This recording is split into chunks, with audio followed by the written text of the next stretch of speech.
ও গো সাথী ভাই বিদায় বেলায় মোদের করো গো ক্ষমা।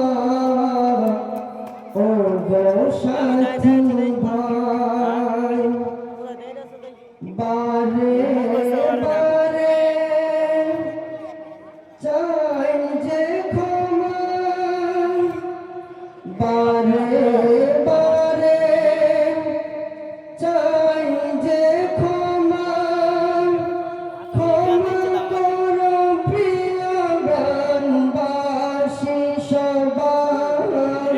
বিদায় বেলা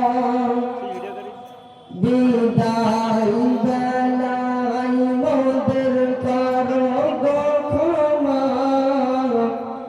ও গো সাথী ভাই শিক্ষার তরে মোরা এসেছিলাম, অতি মেঘনাতে হাফেজ গোলাম। শিক্ষার তরে মোরা এসেছিলাম, অতি মেঘনাতে হাফেজ গোলাম। একবার করুণা আর সকল উস্তাদ গণের রসিলায়। বিদায় বেলা বিদায় বেলায় মোদের করো গো ক্ষমা। ও গো সাথী ভাই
বিদায় বেলায় মোদের করম ক্ষমা ও গো